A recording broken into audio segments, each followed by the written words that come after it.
Hello everyone, welcome to our classes. आज हम class 8 की साइंस एनसीईआरटी का चैप्टर नंबर फर्स्ट का एक्सरसाइज करने वाले हैं। चैप्टर का नेम है क्रॉप प्रोडक्शन एंड मैनेजमेंट। तो वीडियो स्टार्ट करने से पहले आप मेरे चैनल को सब्सक्राइब कर लें और वीडियो को लाइक भी ज़रूर करें। फर्स्ट क्वेश्चन है, select the correct word from the following list and fill in the blanks.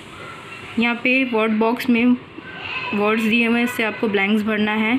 Question number A है, The same kind of plants grown and cultivated on a large scale at one place is called dash। तो यहाँ पे आप crops feel करोगे। आपको पता है कि जब सेम काइंड ऑफ प्लांट्स को जब हम एक जगह ग्रो कराते हैं लार्ज क्वांटिटी में, उसे हम क्रॉप्स कहते हैं। बी नंबर है, the first step before growing crops is dash of the soil. Crop grow करने से पहले हमें पहला स्टेप क्या करना होता है, तो वो है प्रिपरेशन ऑफ द सॉयल। तो यहाँ पे आप प्रिपरेशन फील करोगे।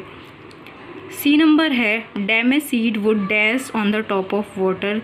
जो सीड ख़राब होते हैं जब उसको आप पानी में डालते हो तो वो क्या करता है, तो वो होता है पानी के ऊपर फ्लोट करने लग जाता है। तो यहाँ पे आप फ्लोट फील करोगे। Damage seed would float on the top of water.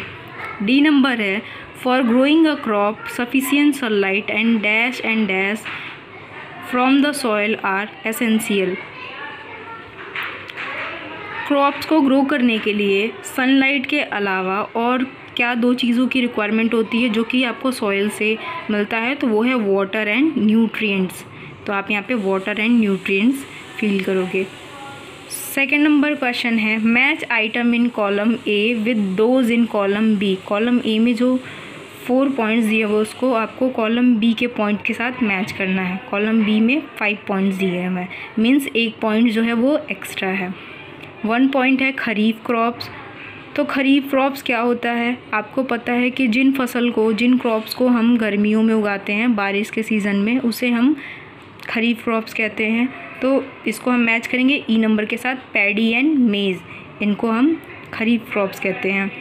B number है रबी क्रॉप्स। तो ऐसे क्रॉप्स जिनको हम विंटर सीजन में ग्रो कराते हैं उनको हम रबी क्रॉप्स कहते हैं। तो वो हो जाएगा वीट, ग्राम एंड पी, ये इसका एग्जाम्पल है। तो 2 नंबर को आप डी नंबर के साथ मैच करोगे। थर्ड नंबर है केमिकल फर्टिलाइज़र। तो आपको पता है यूरिया एंड सुपर फॉस्फेट जो है केमिकल फर्टिलाइज़र होता है, जो कि क्रॉप्स को बेटर यील्ड प्रोडक्शन के लिए हम क्या करते हैं, इनको खेतों में स्प्रे करते हैं। फोर्थ नंबर पॉइंट है ऑर्गेनिक मैन्योर। तो ऑर्गेनिक मैन्योर जो है animal excreta, cow dung, urine and plant waste, इनको हम ऑर्गेनिक मैन्योर कहते हैं, क्योंकि ये जो भी एनिमल और प्लांट वेस्ट होता है वो ऑर्गेनिक मैन्योर कहलाता है। थर्ड क्वेश्चन है, give 2 examples of each. Question number A है खरीफ क्रॉप्स, बी है रबी क्रॉप्स। आपको 2 एग्जाम्पल खरीफ क्रॉप्स के लिखने हैं और 2 एग्जाम्पल रबी क्रॉप्स के लिखने हैं। तो खरीफ क्रॉप्स में आप पैडी और मेज़ लिख लोगे और रबी क्रॉप्स में P and mustard. Question number 4 है, right a paragraph in your own words on each of the following. आपको 4 टॉपिक दिए गए हैं, इसमें आपको इस पर खुद से पैराग्राफ लिखना है। तो फर्स्ट पॉइंट है प्रिपरेशन ऑफ सॉयल। तो हम क्रॉप को ग्रो करने से पहले मिट्टी को कैसे प्रिपेयर करते हैं, कौन सा मेथड यूज़ करते हैं, इन सब चीज़ों को आपको लिखना है। मैंने यहाँ पे लिखा है soil preparation is necessary before growing a crop. किसी भी क्रॉप को ग्रो करने के लिए मिट्टी को पहले तैयार करना बहुत ही ज़रूरी होता है। इसमें हम क्या करते हैं, मिट्टी को टिलिंग के द्वारा या प्लॉइंग के द्वारा उसको लूज़ करते हैं, ताकि मिट्टी जो है वो एरिएटेड हो जाए, उसमें एयर जो है ईजिली पास आउट कर जाए। It involves tilling and loosening the soil. This allows the root to penetrate deep in the soil and to breathe easily even when they are deep. तो इससे क्या होता है, जब हम मिट्टी को लूज़ कर देते हैं तो जो हमारा प्लांट है वो उनकी रूट जो है डीप मिट्टी में बहुत ही गहराई तक जाती हैं और वो ब्रीथ करने में उनको ईजी होता है। बी पॉइंट है सोइंग। सोइंग किसे कहते हैं, तो the process of putting seed into the soil is called sowing. हम मिट्टी में जो बीज छिड़कते हैं या बीज को लगाते हैं उसी को हम सोइंग कहते हैं। The tools use traditionally for sowing seed is funnel shaped. पुराने ज़माने में जो टूल्स का इस्तेमाल किया जाता था बीज लगाने के लिए वो था फनेल शेप का एक टूल हुआ करता था, उसकी हेल्प से लोग सीड को लगाते थे। Nowadays a seed drill is used for sowing with the help of tractors। अब क्या है, सीड ड्रिल का यूज़ किया जाता है जो कि ट्रैक्टर के पीछे सीड ड्रिल को लगाया जाता है और उसकी हेल्प से हम जो सोइंग करते हैं। This tool so the seed uniformly eight equal distance and depth. Seed drill जो है इसकी हेल्प से हम जो बीज को बिल्कुल इक्वल डिस्टेंस पे और अच्छे तरीके से लगाते हैं और बराबर डेप्थ में। सी नंबर पॉइंट है वीडिंग। वीडिंग क्या होता है? Some undesirable plants grow along with the crop and these unwanted plants are called weeds। The process of removing these unwanted plants is called weeding। हमारे crops के साथ कुछ ऐसे भी पौधे आ जाते हैं जिनको हमने लगाया नहीं होता है, वो अनवांटेड प्लांट होते हैं, तो उसको हम वीड्स कहते हैं। वीड्स यानी जंगली घास। तो इसको क्या करते हैं, हम अपने क्रॉप्स को बचाने के लिए इन वीड्स को रिमूव करते हैं, निकालते हैं। इसी प्रोसेस को हम वीडिंग कहते हैं। डी पॉइंट है थ्रेसिंग। तो थ्रेसिंग क्या होता है? The process of separating the grain seed from the calf is called threshing.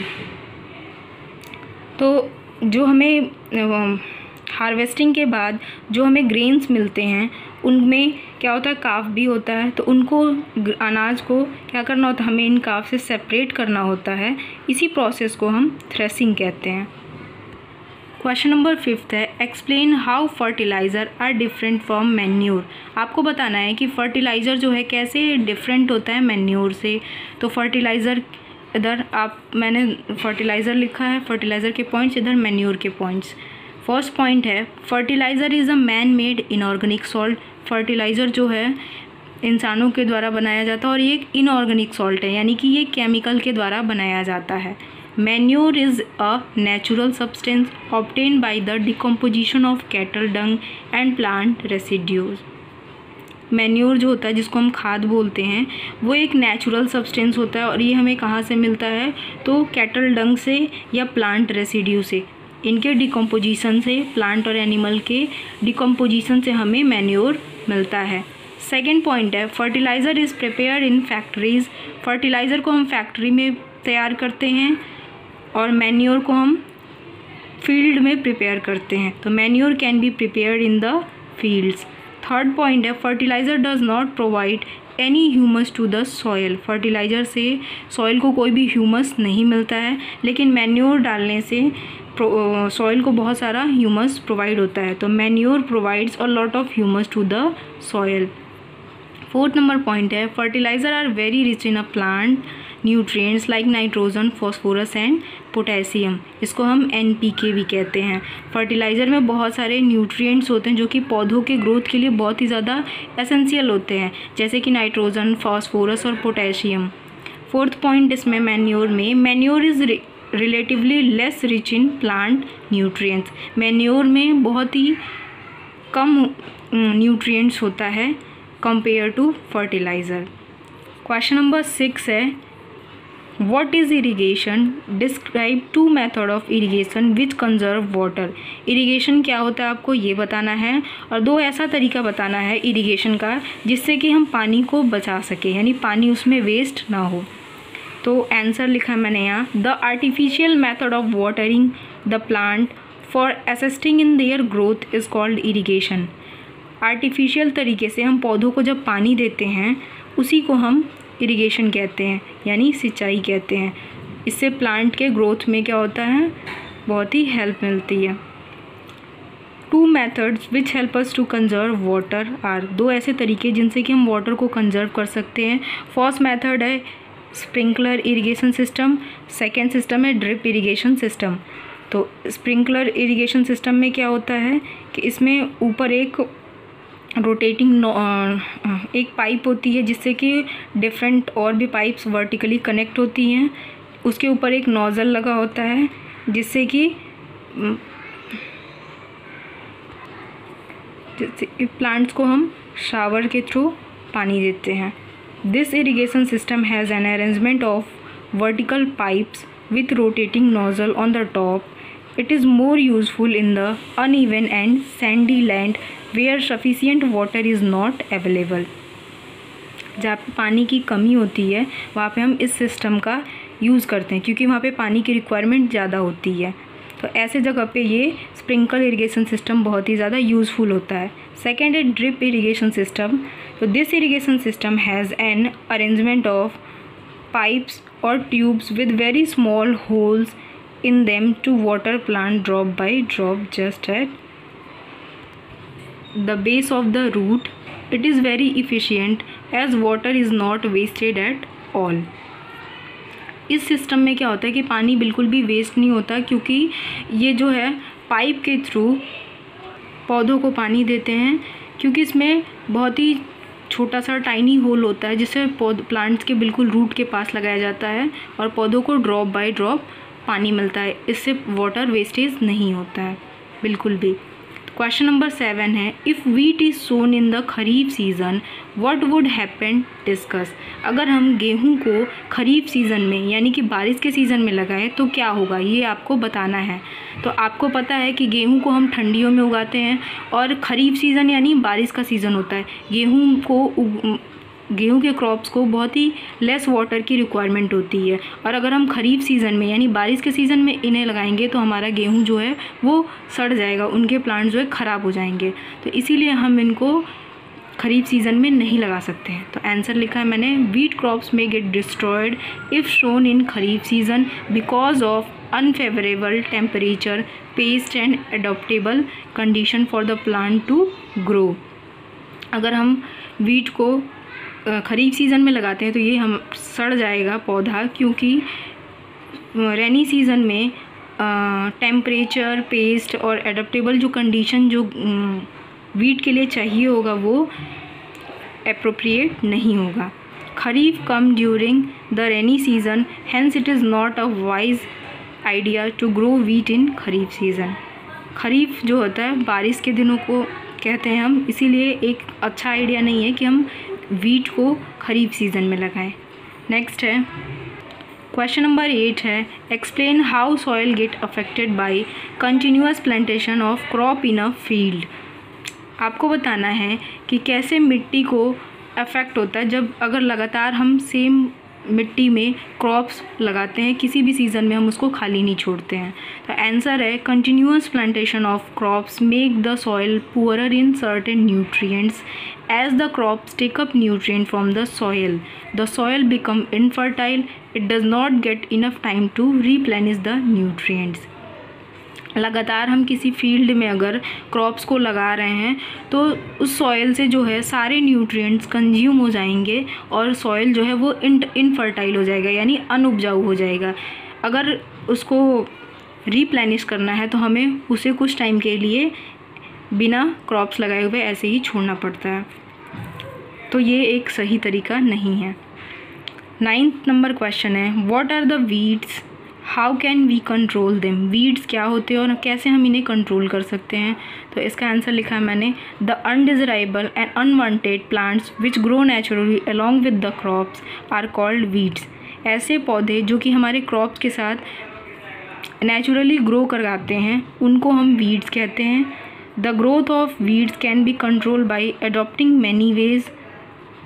Weed के ग्रोथ को हम रोक सकते हैं कई तरीक़ों से, जैसे कि है tilling before sowing of crops, help in uprooting and killing of weeds.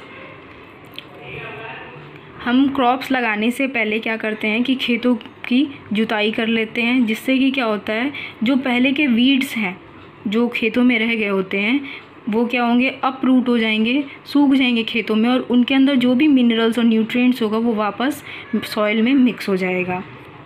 तो यहाँ पे लिखा है, tilling before sowing of crops help in uprooting and killing of weeds which में then dry up and get mix with the soil. Weeds are also controlled by using certain chemicals called weedicides. Weedicides are sprayed in the field to kill the weeds.